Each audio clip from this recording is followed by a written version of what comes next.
信の告知動画を何日か前に出したのと、配信も3日前にしたので、実はそんなにお久しぶりではないんですけれども、ちゃんとした長めの動画っていうのがもう2週間ぶりになるので、ちょっと私の実感としてはかなり久しぶりという感じになっております。ちょっとハサミを取るのを忘れました。取らせてください。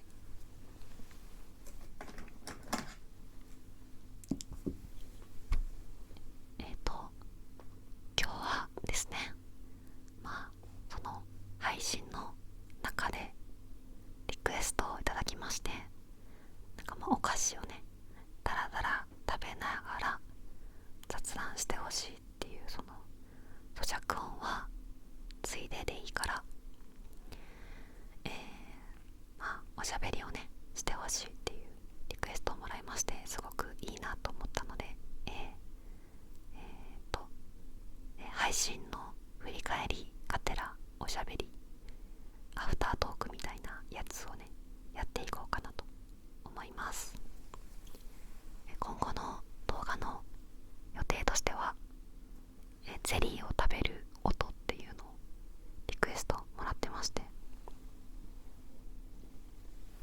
そちらをもうゼリーも買ってありますのでやるんですけど、それといつものっていうほどやってないですけど、ハンバーガーを食べるやつね、広告収入を今月またいただきましたので、それで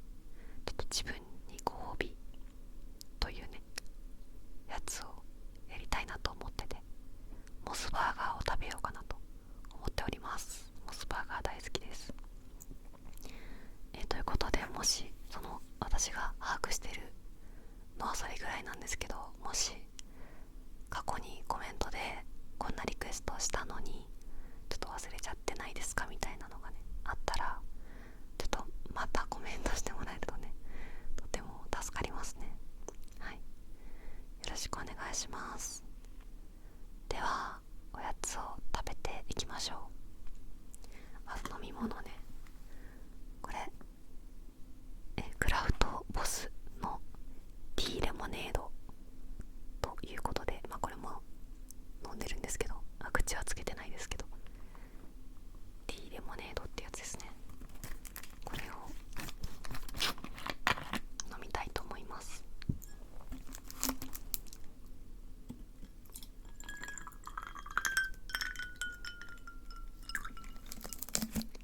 熱くなってきたので、この氷のね音がいいですよね。水の音、液体を注ぐ音っていうのがかなり好きで、それで動画撮ろうかと思ったこともあるんですけど、一瞬で終わっちゃうなと思って撮ったことはないですね。はい、い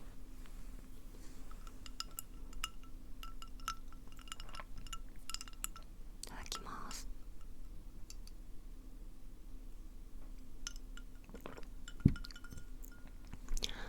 飲み物ストローで飲むといいですよって教えてもらったのに、ストロー用意するの忘れました。ごめんなさい。ということで、おやつがですね、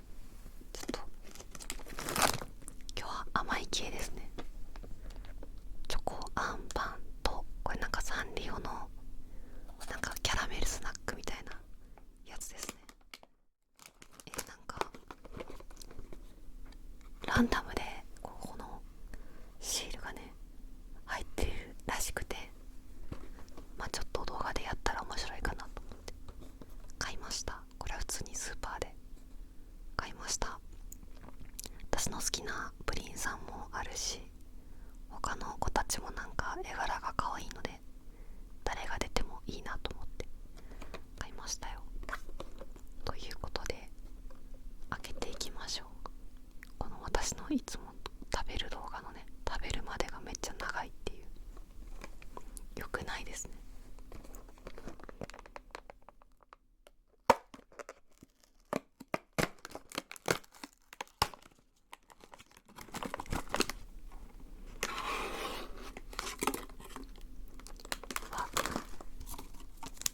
汁が出てきました。汁は後で飲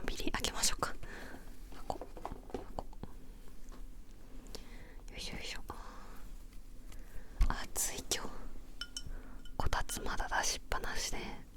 床にもなんかあったかいカーペット敷いてあるんですけど、めちゃめちゃ暑苦しくて死にそうですね。でも来週またちょっと寒いらしいので、なんか洗濯するわけにもいかなくてめちゃめちゃ困ってるんですけど、皆さんどうしてらっしゃいますか？暑いです。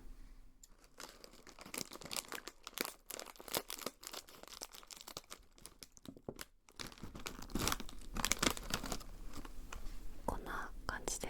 見えないね。こんな感じでちっちゃいハート型のキャラメルコーンみたいなやつが入ってますね。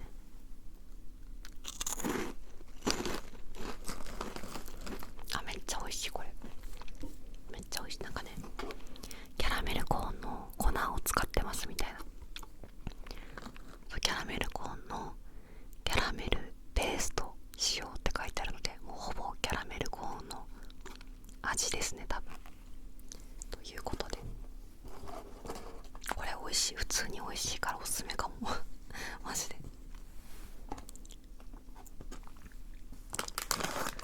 チョコあんパンの味のパン、菓子パンが最近あるらしくて美味しいって聞いたんですけど、私そもそもチョコあんパンをあんま食べたことないことに気がついて、ちょっとまず食べてみようかなと思って今日は選びました。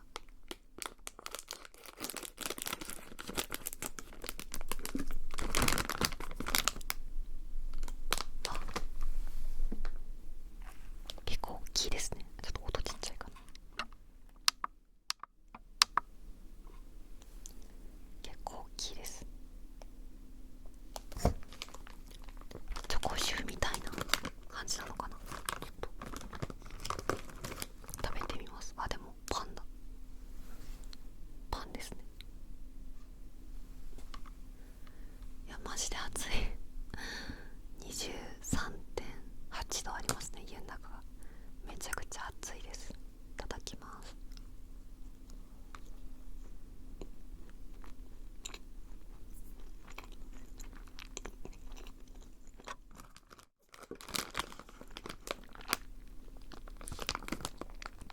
本当にパンだ。これ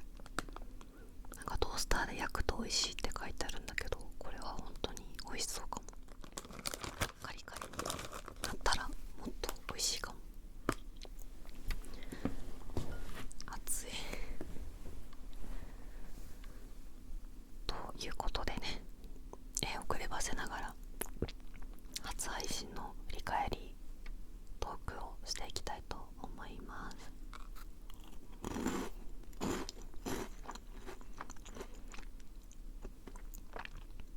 月曜日の夜7時からっていうことで告知をしていたわけなんですけれども、とても配信の準備に手間取りまして、結局開始できたのが7時35分とか、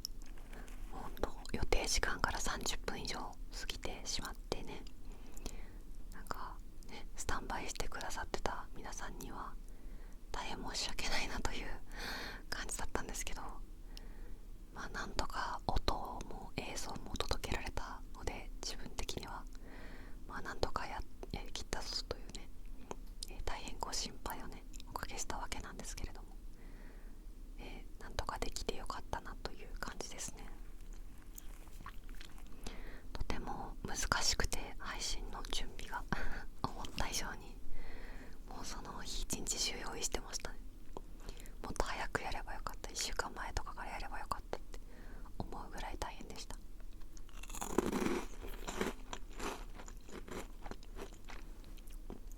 何が大変かって、多分スマホとか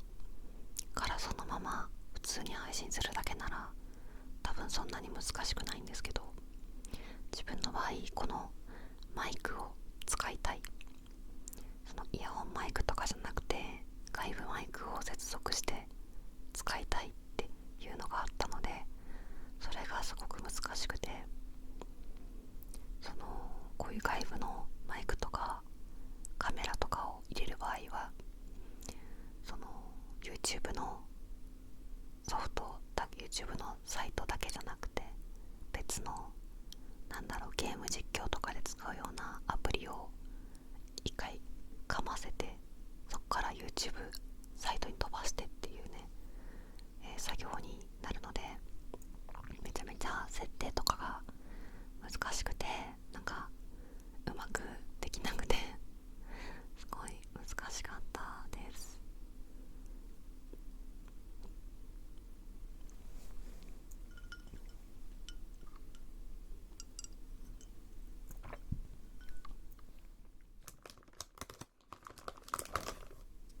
これお皿とかに出せばよかった。うるさいね。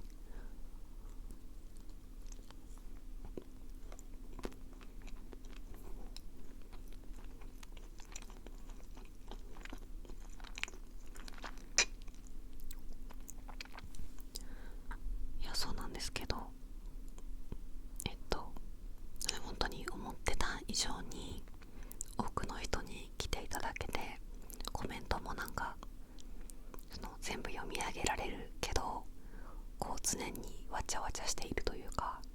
こう賑やかな感じでとてもやりやすかったですね。本当になんかもう全然もっとかそっちゃってコメントなさすぎてみたいな配信成立しないんじゃないかみたいな心配をしてたんですけど、そんなこともなく、結構ずっとね、3、4人のぐらいの方がずっと喋っててくれる感じで、とてもやりやすかったですね。なんかいつも YouTube のコメントとか Twitter のリプとかでお名前拝見している方もいれば、あんまり見たことないかなって思う方もいて、なんかいろんな人が来てくれただったらすごい嬉しいなって思いましたね。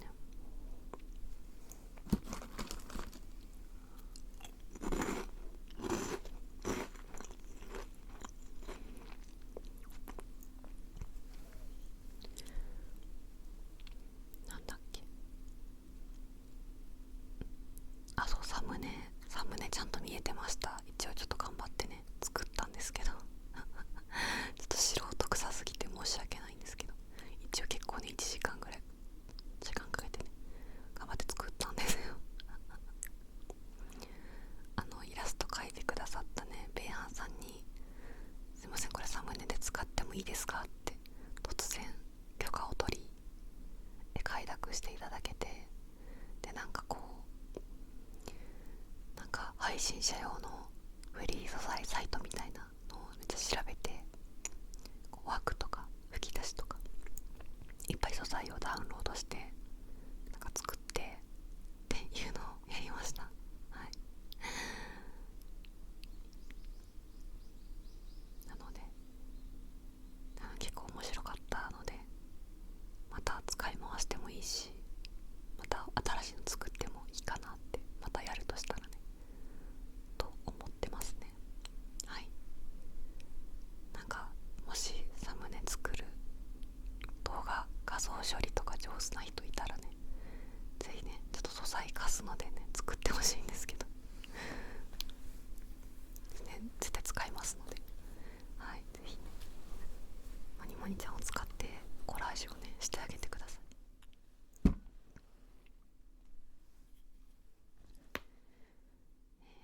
サミ邪魔だね。よいしょ。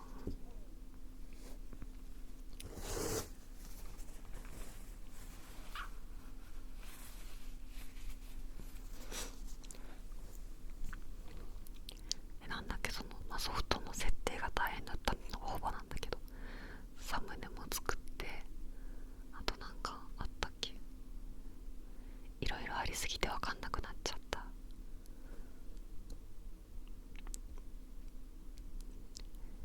そう、カメラもね、そもそも自分のノートパソコンで配信しようと思ってたんですけど、オンボロのパソコンなので速度が全然足りなくて、生配信に耐えないということが分かりまして、ダメじゃんってなって、でデスクトップも一応あるのでそっちでやることにしたんですけど、そっちカメ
話しましたっけ？ディズニーの話とか、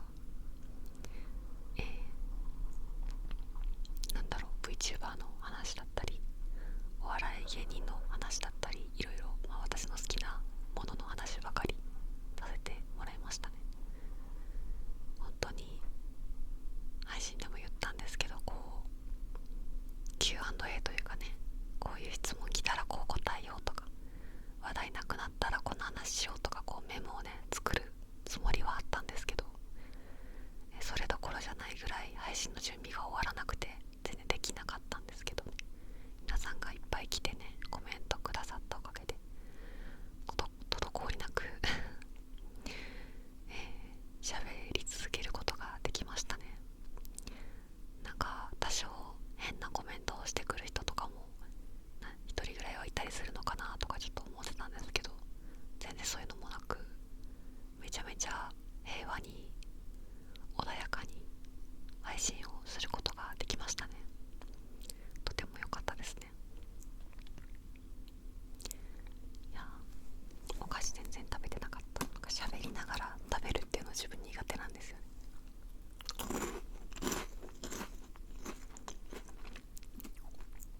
給食とかでもなんか食べることに集中しちゃうと無言になっちゃうし、なんか喋ろうと思うと食べる手が完全に止まっちゃって、給食全然食べ終われなくてみたいなその食べながらっていうか、食べたり喋ったり食べたり喋ったりっていうのがすごい苦手で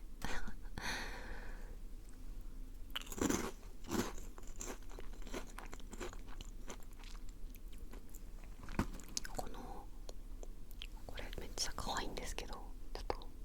サイズが可愛すぎる。もっとでっかいハートがいいですね。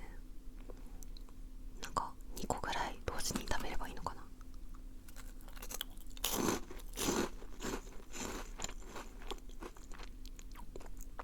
2個でやっとキャラメルコーン1個ぐらいの食べ応えですね。ちっちゃい子供用なのかな、もしかして。こんな大きな大人がこれ食べてるのが間違いですかね、もしかして。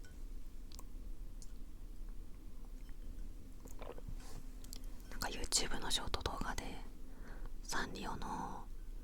キャラクターの刺繍の缶バッジがランダムで入ってるなんかビスケットみたいなのがあるって書いてあって、それすごい可愛くて欲しいなって思って今日コンビニ行ったんですけど、同じやつは売ってなかったです。残念でした。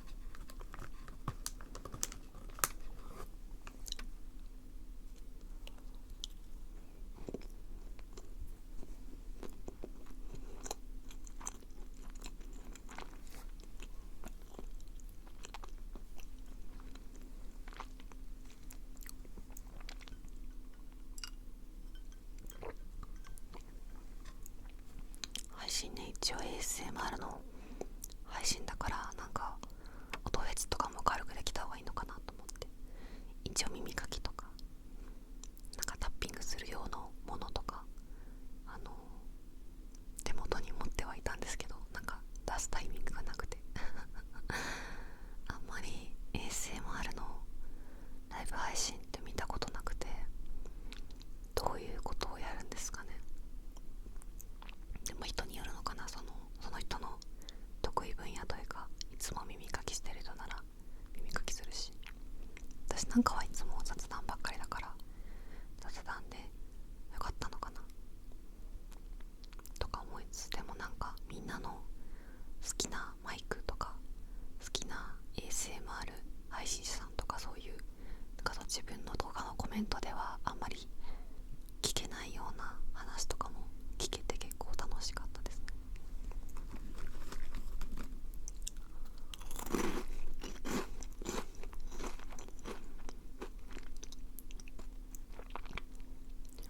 あとお笑い芸人の YouTube が好きって話をしてたら、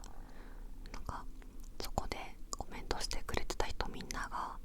チョコプラが好きって言ってて、私チョコプラの YouTube 全然見たことなくて、なんで私の YouTube には流れてこ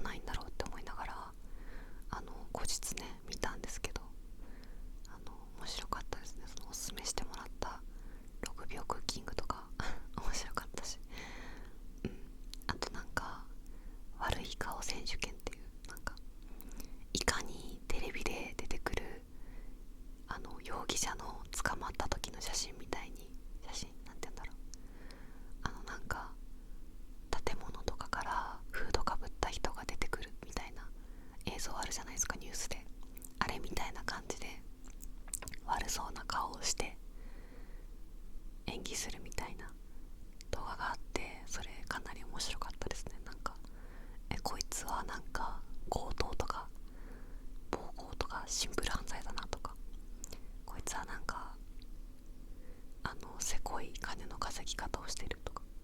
万引きの常習犯だとかそういうなんか当てはまる犯罪をねなんか話してくって、すごい面白い。それおすすめですね。おすすめっていうか結構すごいバズってたからみんな知ってるかもしれないんだけど、なんで私の YouTube には出てこなかったんだろう。チョコプラ結構芸人さんいろいろ見てるのに。私が最近プチハマりしてるのは小竹正義感っていうピン芸人ですね。弁護士芸人の、はい、ちょっとあんま見てなかった、その流れてくるけどあんま見てなかったんですけど、ラランド、私の好きなラランドの動画にコラボで出てきて、西田っていう太っちょの男がすごい結構だらしがなくて横暴な人なんですけど、その西田のなんか罪を裁いてもらうみたいな、小竹に西田がこんな悪いことしたんですけど、罪で言ったら刑務所にぶち込めますかみたいな話をねするんですけど、それが結構ね面白かったから、そっから小竹見るようになりました。なんかその動画は結構サーヤとか爆笑してるんですけど、小竹がほぼ笑ってなくて、ちょっと微笑むぐらいはしてるんですけど、なんかずっと真面目な感じで全く芸人感を出してなくて、ずっと弁護士ですみたいな感じですごい真面目に動画に出演してたのがなんか逆に面白くてちょっとハマっちゃいました。あれですね、逆転裁判の実況とかの切り抜きとか結構見てますね。小竹は声がいいですね。声もいいし、京都弁もうすごくいいですね。なんかもうぜひ ASMR とかねネタでやってほしいですね。本当に大変いい声ですね。でもなんかあそこまで顔も綺麗で頭も良くて年収もあってで面白いってなんかムカつきますよね。ちょっとなんかね鼻につくんですよね。なんか欠点ないのかっていう気がしますよね。ちょっと鼻持ちならない感じがしますね。小竹は好きなんですけど、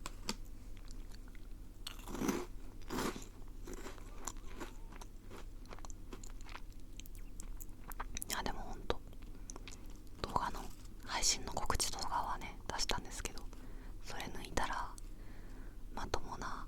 長い動画2週間ぐらい出してなくて、あれこれ動画の最初に言ったかちょっと記憶を失ってました。全然出せてなくて、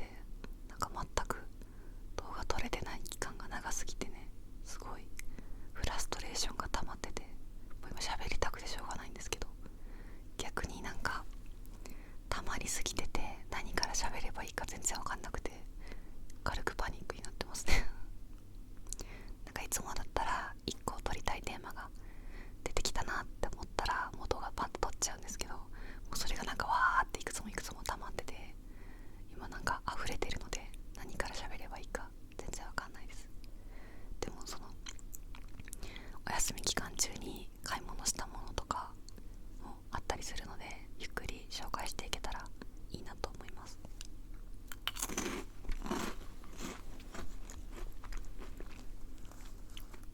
そろそろあれですね、このシールを開けてみましょうか。よいしょ。突然おもむろに開封写真見て、よいしょパツマルくんでした。パツマルか、キラキラしててかわいい。誰がいるんだろう他に。プリンさん、キキララ、マイメロちゃん、ポチャコ、マロンクリームちゃんとか。これ懐かしいな。これなんて言うんだっけ、シュガーバニーズだ。これ懐かしいな。コロコロクリリンも懐かしい。結構懐かしめのやつ多いですね。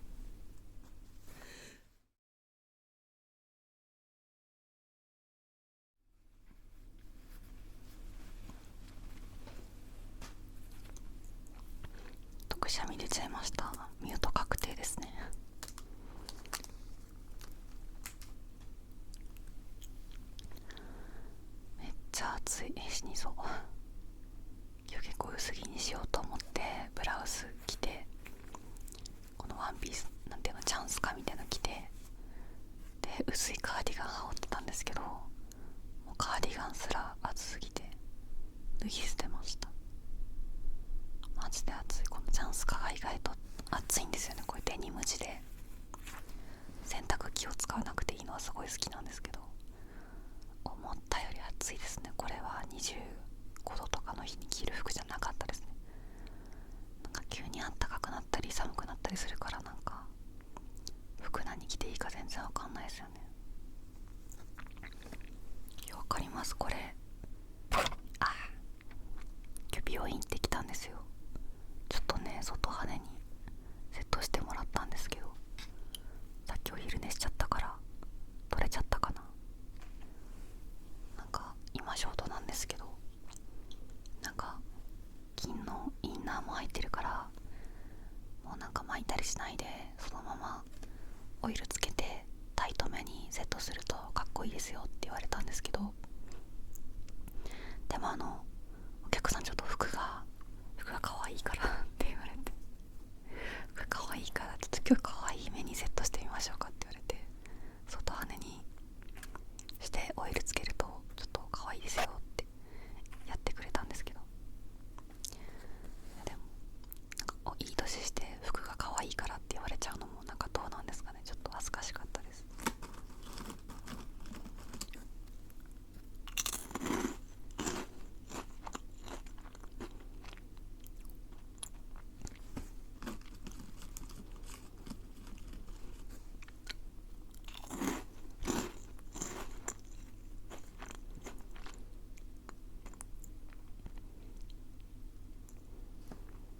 これね、あんま動画できてないでしょこの服。フィントっていう好きなブランドのお洋服なんですけど、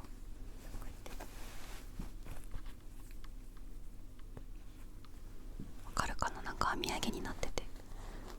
なんかこう民族衣装みたいななってるんですけど、可愛いんですけど、すごい好きだった。大学生の時一番好きだったブランドなんですけど、めちゃめちゃ買ってたんですけど、なんかだんだんこのお洋服は普段着るっていう感じじゃないなって、自分これを毎日着ないなって思っちゃって、それからなんか可愛いなって見るだけであんま買わなくなっちゃったんですけど、でもその通り買った服は全然まだ着てて、このブラウスとスカートもそうなんですけど、確かにあんま普段着なくなったんですけど、ディズニーとかなんかジブリ美術館もね、このスカートで行ったんですけど、そういうちょっとファンタジーなところにここのお洋服で行くとすごいなんか気分がね高まっていいんですよなんかこうロリータとかほどちょっと派手すぎないし、普段着の範疇でちょっとメルヘンみたいな感じでね、結構いいんですよ。あとね、スカートが結構長めのデザインのが多いので、ちょっと私160なんですけど、それでも膝が出ないスカートがほとんどなので、だからちょっと身長小さめの方はもしかしてちょっと着づらいかもしれないんだけど、身長平均ぐらいの方だったらなんか長めのスカートだけで上品に着れるので、かなりおすすめかもしれないです。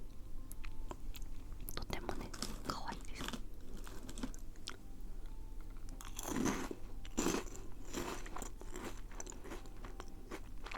これキャラメルコーンがうますぎてちょっとやばいです。止まらないです。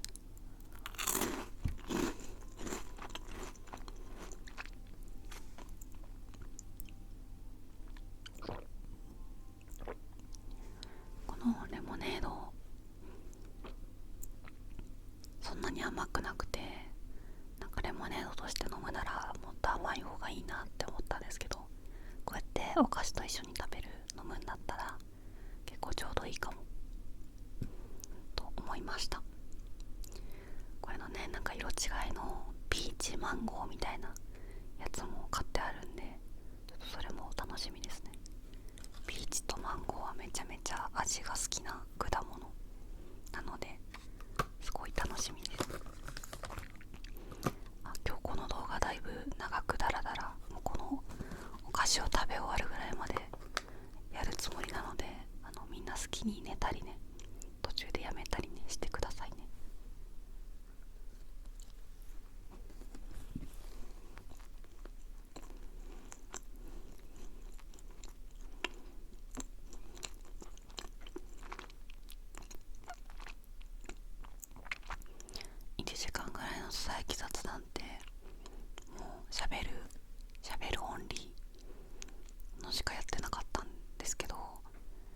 喋るオンリーで1時間って結構疲れるので、逆に食べながら喋るで1時間っていうのも結構いいかもしれないですね。ちょっとわかんない、聞いてくださる皆さんかどうかわからないんですけど、やる側としては結構楽かもしれない。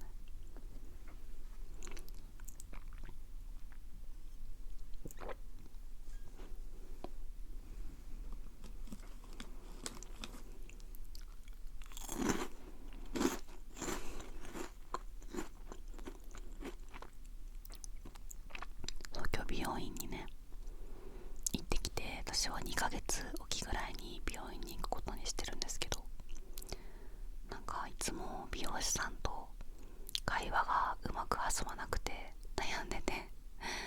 皆さんは何をお話ししてますか？なんか私は同じ美容院に結構通ってるんですけど、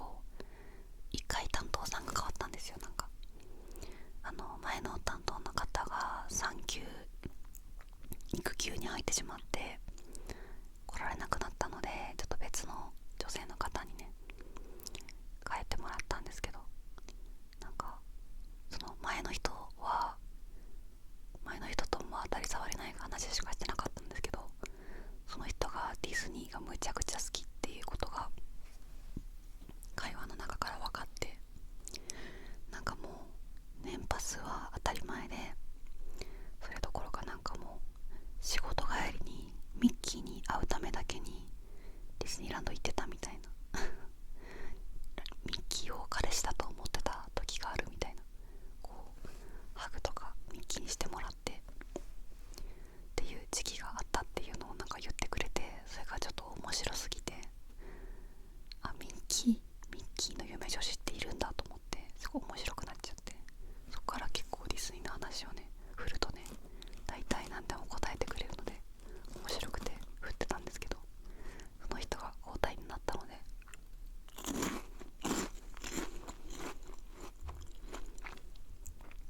新しい方とはまだそのなんか突破口がつかめてなくて、まだ当たり障りない会話しかできてなくて、なんかもうちょっと喋れたらいいのになって思うんですけど、何が好きな人なのかまだあんま分かんなくて、映画好きって聞いたんで今日何見るんですかって聞いたら、今の白雪姫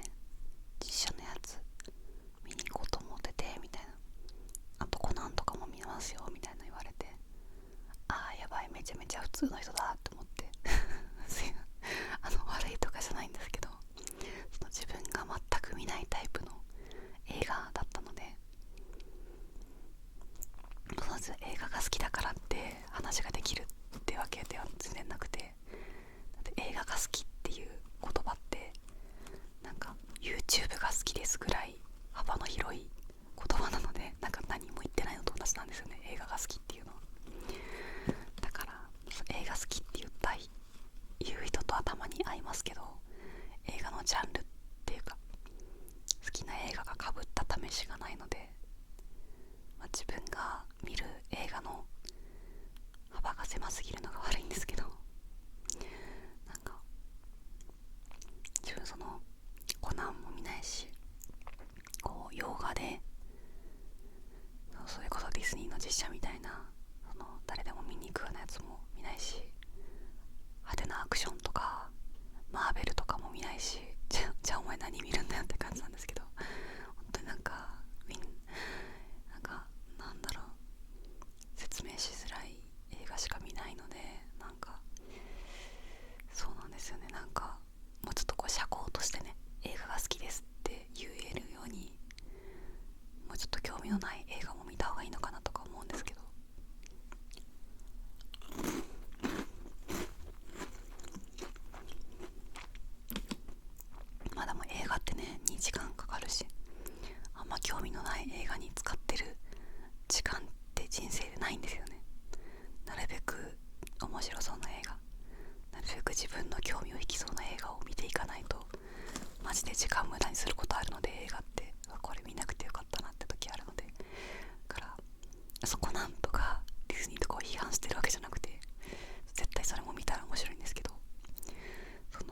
自分の好みに合うものを、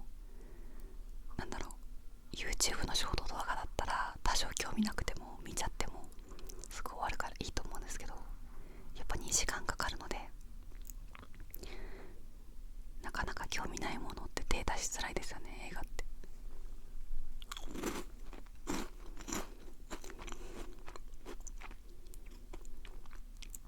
まあ言うて私も最近あんま映画見れてないので、映画好きかっていうとそうでもないんですけど、バックトゥザフューチャーを久しぶりに見て、やっぱめちゃくちゃ面白かったですね。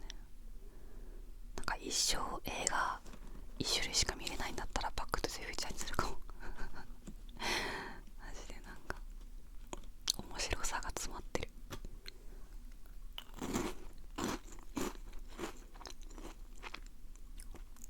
この話動画であんましてないかな。バックトゥザフューチャー1、2、3ってみんなどれが好きですか？私は1と2の裏表感が好きなので、1を見た後で見る2が一番好きですね。はい、ちょっと難しいんですけど、1と2を1見た次の日に2見て、その2が一番好きみたいなとこありますね。3も好きなんですけど、3はなんかまあでもあれ以上続かなくてよかったねって思います。あれが4、5ってダラダラ続いてったらちょっとダ作になってたかもしれないので、3までで終わってくれて本当よかったなって思いますね。なんかあれを今のすごい CG 技術でとかやられてもな、ごめんなさい、興ざめしますもんね。なんかしょぼい CG だからいいんですよね。なんかボーンって道が燃えるやつね、あれがいいんですよね。てか犬可愛すぎますよね、アインシュタイン。犬好きな人見てほしいわ、バック・トゥ・フューチャー全然かわいそうな目に遭わないし、アインシュタインは。でも博士の実験にいつも使われてるからかわいそうっちゃかわいそうなんだけど、怪我するとかないからいつも元気にしてるから、犬好きな人はいいと思う。アインシュタインってさ、あれ犬のさ種類何なのかな、あんま犬種とか詳しくないからわかんないんですけど、何なんですかあれは。ケムクジャラのでかい犬は。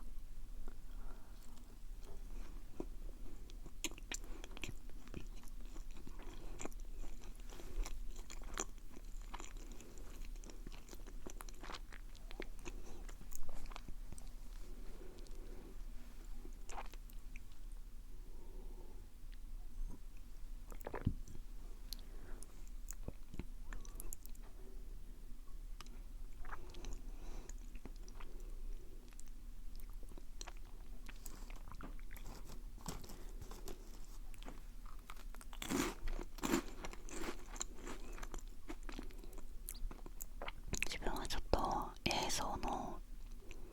暴力シーンとかが結構苦手で、最近はちょっと暴力っぽい映画はなるべく避けるようにしてるんですけど、でも最近韓国映画とかインド映画とかすごい面白いらしくて、めちゃめちゃ気になるんですけど、ボンボコ人質のらしくてちょっと怖くて見れないんですよ。なんか今も香港なんか空論城塞の映画がやってて、それめっちゃ面白いらしいんですけど、それとか見たいですね。まあ映画館は無理でもアマプラぐらいちっちゃい画面でだったらまだ見れるかもしれないので、ちょっと挑戦してみようかなとは思ってるんですけど、それ以外にも見たい映画が多すぎるのでちょっと後回しになってますね、暴力チャレンジは。みんなは映画見ますか？どんなのが好きですか？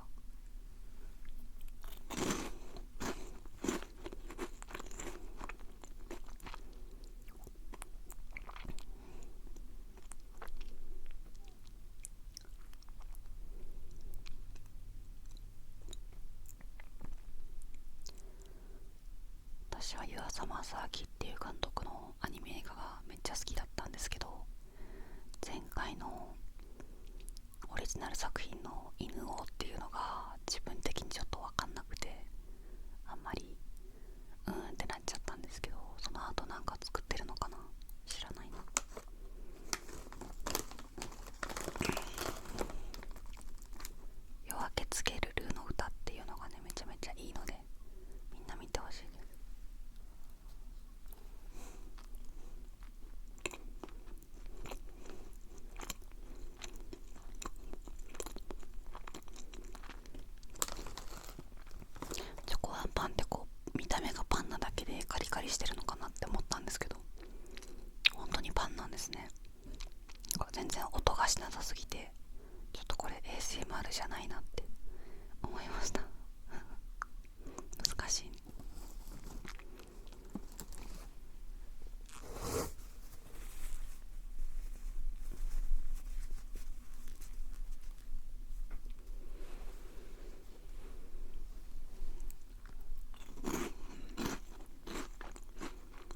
種類ぐらいあると絵的にも賑やかだし可愛いかなって思ったんですけど、自分ちょっと開けたら全部食べきりたいので、食べきるんだったら2種類が限界かなって思ってやめました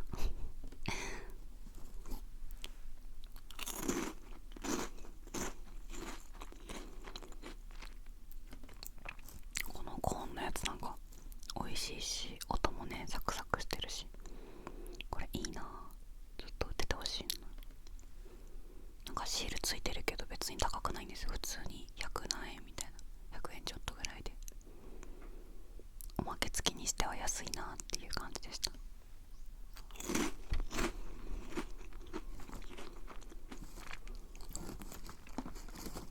うまい。なんかいっぱい喋りたいことあったはずなのに、結局うまいうまいって言って喋って終わっちゃいましたなんで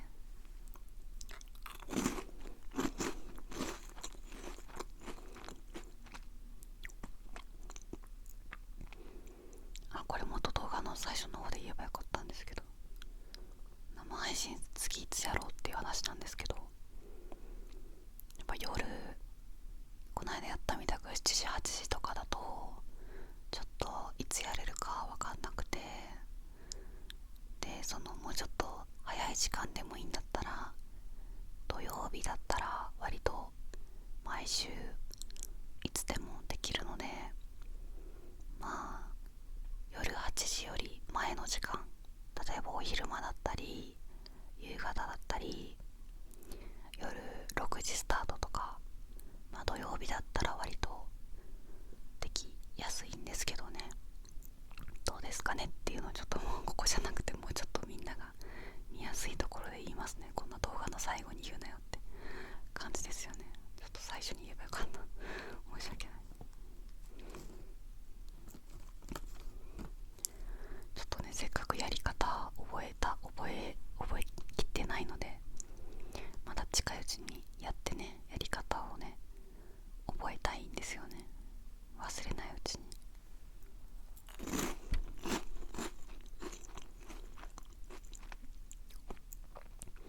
すごい楽しかったな。スパチャもいただきました。スパチャ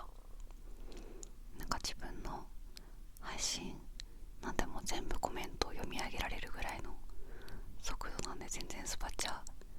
のね、そのメリットがしてくださる側にはねなかったと思うんですけどね、まあ、気持ちということでね、ありがたくいただきます。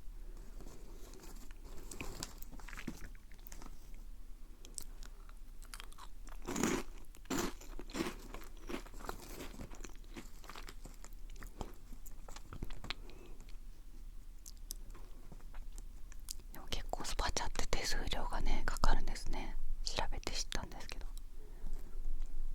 そもそも YouTube 側にちょっと取られるのと、iPhone からやってると Apple Store にも手数料取られるらしくて、結構減っちゃうみたいで、だからいっぱいしろとか言ってるんじゃなくて、なんか気持ち的にはスパチャってなんかもう相手のお財布にそのまま入るみたいなイメージじゃないですか。違うんだって思ってちょっとびっくりしました。で多分だからすごい人の配信とか1万円とかもし投げても多分7000円ぐらいとかしかいかないんですよ。ちょっと悲しいですよね、せっかく投げてるのに。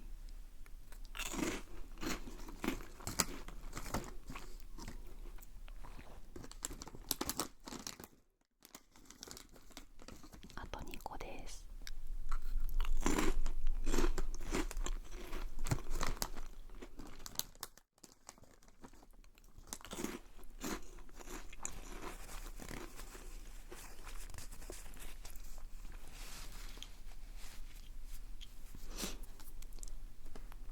ごちそうさまでした。